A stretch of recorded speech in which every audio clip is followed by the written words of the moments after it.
السلام علیکم دوستو، آج ہم بات کرنے والے ہیں شہنشاہ سمندر، حاجیوں کے حاجی حضرت پیر بابا حاجی علی رحمۃ اللہ علیہ کے سوانح حیات اور مختصر کرامات پر روشنی ڈالنے والے ہیں۔ اور ایسی ہی اسلامک ہسٹریکل ویڈیوز دیکھنے کے لیے ہمارے چینل عمرہ فاؤنڈیشن کو ضرور سبسکرائب کریں۔ بسم اللہ الرحمن الرحیم۔ اللہ نے ہر دور میں انسانوں کے بیچ محبت، امن، شانتی پیدا کرنے کے لیے اولیاء کاملین کو پیدا کیا۔ ویسے ہی سمندر کے شہنشاہ، لہروں کے بادشاہ حضرت پیر حاجی علی رحمۃ اللہ علیہ کو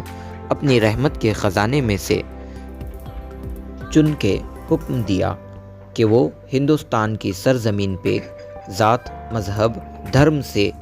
آگے جا کر انسانیت کا پیغام پھیلائیں، انسان کو انسان سے پیار کرنا سکھائیں۔ تاریخ 15 دسمبر 1429 عیسوی بمطابق 21 رجب 850 ہجری بخارا شریف میں اپنی رحمت کے خزانے میں سے چنے ہوئے چراغ پیر حاجی علی رحمۃ اللہ علیہ کو ظاہر کیا۔ تاریخ میں آپ کا شجرہ نسب کچھ اس طرح موجود ہے: حضرت امام علی رضی اللہ تعالی عنہ، ان کے فرزند امام حسین رضی اللہ تعالی عنہ اور ان کے فرزند امام علی زین العابدین، ان کے فرزند امام باقر، ان کے فرزند امام جعفر صادق، ان کے فرزند حضرت اسماعیل، ان کے فرزند محمد اوریزی، ان کے فرزند اسماعیل ثانی، ان کے فرزند محمد منصور، ان کے فرزند حضرت سید غالب، ان کے فرزند منتظر باللہ، ان کے فرزند حضرت احمد ہادی، ان کے فرزند حضرت سید ہادی، ان کے فرزند حسین نور، ان کے فرزند حضرت علی سلام، ان کے فرزند حضرت سید غالب، ان کے فرزند حضرت سید کبیر الدین، ان کے فرزند حضرت سید علی حسین، ان کے فرزند حضرت سید کبیر الدین ثانی، اور ان کے 2 فرزند ہوئے، ایک بڑے بیٹے جن کا نام محمد رحمۃ اللہ علیہ اور دوسرے اور چھوٹے بیٹے جن کا نام علی ہے، جن کو آج بھی زمانہ سمندر کا بادشاہ پیر حاجی علی کے نام سے سلام کرتا ہے۔ آپ کے والد محترم کا نام کبیر الدین اور آپ کی والدہ کا نام بی بی زینب ہے۔ جیسے ہی آپ کی ولادت ہوئی، آپ کی والدہ نے یہ فرمایا کہ اللہ کے رسول میرے خواب میں آئے تھے اور انہوں نے فرمایا کہ اللہ نے میرے بیٹوں میں سے کسی ایک کو انسانوں کے بڑے گروہ کی اصلاح کے لیے چنا ہے، یا یہ میرا بڑا بیٹا محمد ہے یا یہ میرا چھوٹا بیٹا علی ہے۔ آپ نے اپنی ابتدائی تعلیم اپنے بابا کبیر الدین اور ماں بی بی زینب سے لینا شروع کر دی۔ آپ کی والدہ بار بار اللہ کے رسول کی اس بشارت کا ذکر کرتی اور اپنے بچوں کو بتاتی، اے محمد، اے علی، تم دونوں میں سے ایک کو اللہ کے رسول نے چنا ہے۔ یاد رکھنا، صحیح اور غلط میں صرف ایک فرق ہے، جس چیز میں نفرت کا پیغام ہے وہ غلط ہے، جس چیز میں محبت کا پیغام ہے، امن کا پیغام ہے، وہ صحیح ہے۔ بس یوں آپ زمانہ بلوغیت کی طرف بڑھنے لگے۔ آپ کی عمر مبارک 22 سال تک پہنچی۔ آپ کے بابا حضرت کبیر الدین اس دنیا سے پردہ فرما گئے۔ آپ کے والد کی رحلت کے بعد آپ کی والدہ بار بار اللہ کے رسول کے اس خواب کو یاد کرتی اور اپنے بچوں سے یہ کہتی، اے میرے شہزادوں، میں یہ چاہتی ہوں کہ میں اپنی زندگی میں اس خواب کی تعبیر دیکھ لوں جو اللہ کے رسول نے مجھے دکھایا تھا۔ آپ سارا دن اللہ کی عبادت کیا کرتی تھیں، تو ویسے ہی آپ اللہ کی عبادت میں مصروف تھیں کہ آپ نے دیکھا زور زور سے کوئی عورت رو رہی ہے۔ آپ جیسے ہی باہر گئے تو دیکھا کہ عورت رو رو کر کہہ رہی ہے، اے اللہ کے ولی، اے حاجی علی، میری مدد کیجیے، ہاتھوں میں جو تیل تھا زمین پر گر گیا، اب نہ ہی میرے پاس اتنے پیسے ہیں کہ میں دوسرا تیل لے سکوں، اور نہ ہی اتنی ہمت ہے کہ شوہر کے طعنے سن سکوں۔ جیسے ہی آپ نے اس عورت کی پریشانی کو دیکھا، زمین کے پاس آئے، اپنے ہاتھ کو زمین پہ رکھ کے نچوڑا تو ویسے ہی زمین نے سارا تیل اگل دیا۔ اللہ کے ولی پیر حاجی علی نے فرمایا، اے عورت، اپنا تیل واپس لے اور خوش ہو کر اللہ کا شکر کر۔ اور یوں بخارا میں آپ کی شہرت دن بدن بڑھنے لگی۔ اتنی دیر میں آپ کی والدہ محترمہ کے پاس یہ خبر پہنچی کہ ہندوستان کے لوگ دھرم کے نام پر، مذہب کے نام پر ایک دوسرے سے نفرت کرتے ہیں۔ آپ کی والدہ محترمہ نے سکون پایا اور سمجھ گئی کہ اللہ کے رسول کے اسی خواب کی تعبیر پوری ہونے والی ہے۔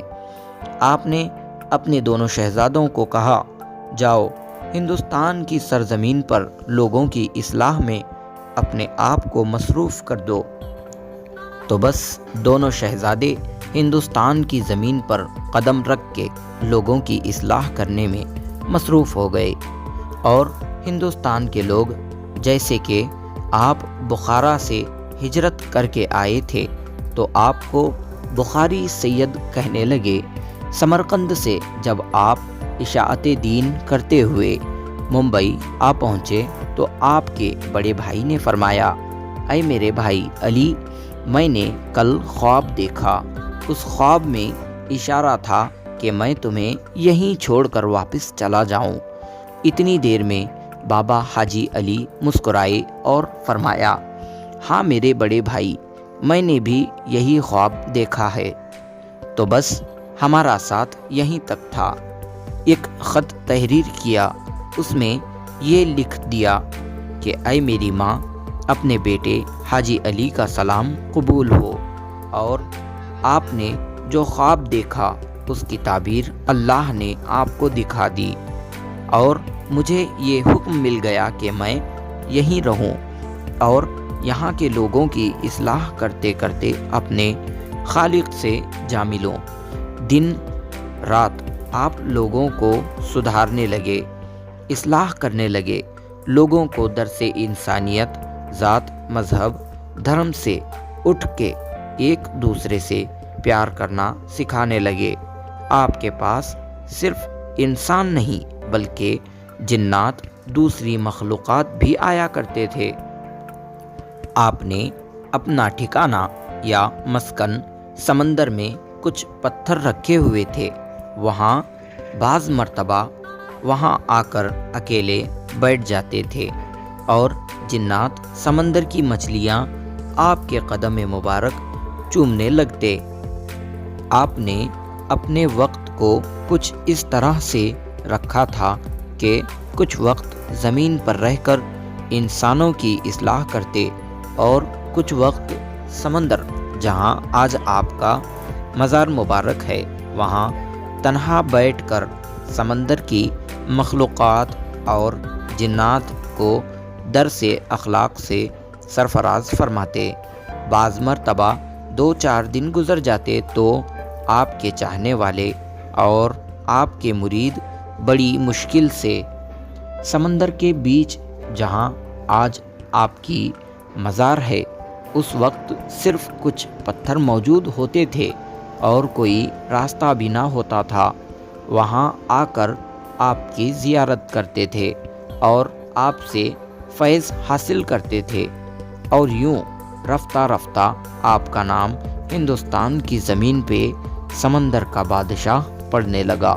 لوگ آپس میں پریشانی کے وقت کہتے تھے، جا سمندر والے پیر کی بارگاہ میں جا، اللہ تیری مراد پوری کرے گا۔ کافی سال آپ لوگوں کو فیض، علم اور اخلاق کا درس دیتے رہے۔ آپ کی عمر مبارک 85 سال کی ہوئی تو آپ نے فرمایا، مجھے اللہ کی طرف سے بلاوا آیا ہے، اب میں زیادہ دیر تمہارے ساتھ نہیں رہوں گا، لیکن میرا علم، میرا فیض، میری شخصیت قائم رہے گی۔ یہ کہتے ہی کہ آپ کے مرید جو انسان تھے یا سمندر کی مچھلیاں تھیں یا جو جنات تھے غمزدہ ہونے لگے، اور آپ نے فرمایا کہ میں چاہتا ہوں میں اپنے آخری وقت میں اللہ کے گھر اور اللہ کے رسول صلی اللہ علیہ وسلم کے روزے کی زیارت کروں۔ آپ نے حج کا ارادہ کیا اور سمندر کے رستے سے مکہ مدینہ کی طرف رواں ہو گئے۔ بس جیسے ہی آپ نے اللہ کے گھر اور اللہ کے رسول کے روزے کی زیارت کی تو آپ نے خواب دیکھا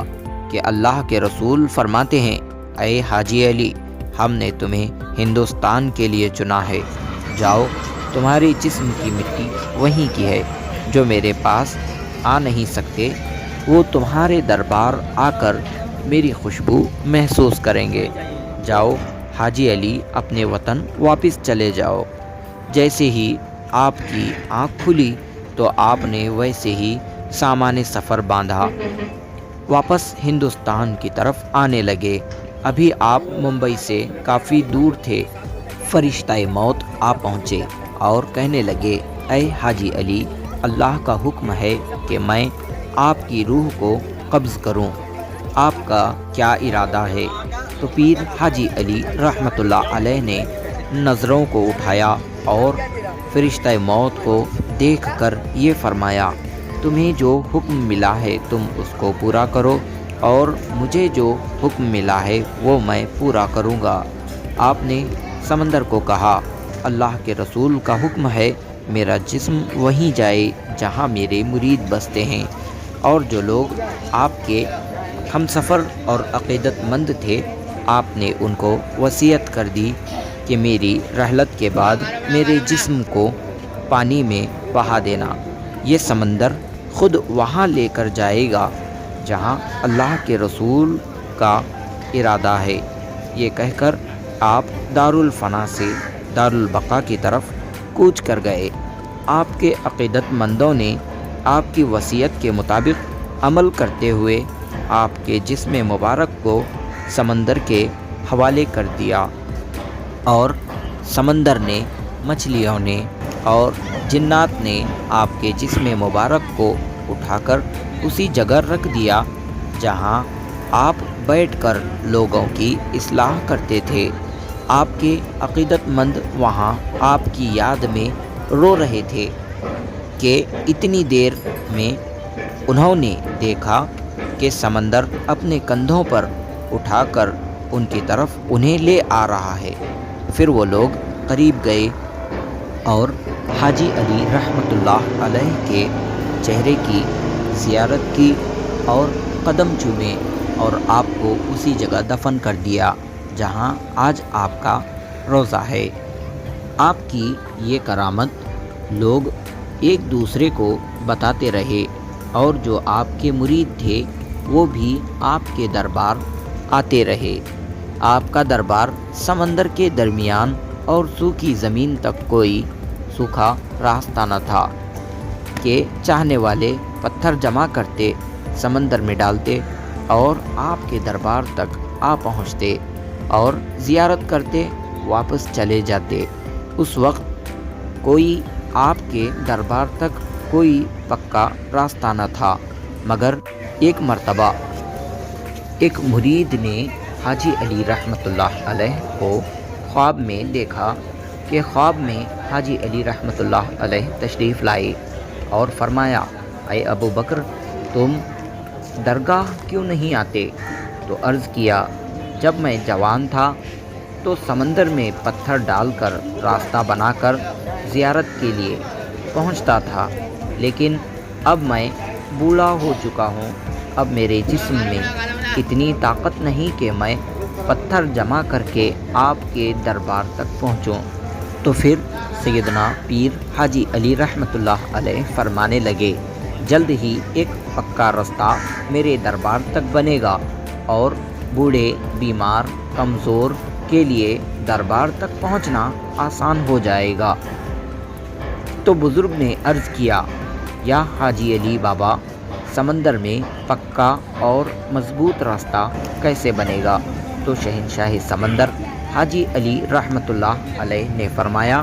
اس راستے کی حفاظت سمندر خود کرے گا۔ تو اس کے بعد ایک عقیدت مند نے 1400 عیسوی میں ایک پکا راستہ آپ کے دربار تک سمندر کے بیچ میں بنا دیا اور وہ راستہ آج بھی موجود ہے، اور آپ کے عقیدت مند آپ کی زیارت کے لیے سمندر میں اتر کر آپ کے دربار تک پہنچتے ہیں اور اللہ سے آپ کے صدقے میں دعائیں طلب کرتے ہیں۔ سینکڑوں مرتبہ طوفان آتے ہیں، پاس کی عمارتیں ٹوٹ جاتی ہیں، مگر نہ اس راستے کو کوئی نقصان پہنچتا ہے اور نہ ہی آپ کے دربار کو کوئی نقصان پہنچتا ہے۔ سلام ہو سمندر کے بادشاہ سیدنا حاجی علی رحمۃ اللہ علیہ پر۔ آج کے لیے بس اتنا ہی۔ السلام علیکم۔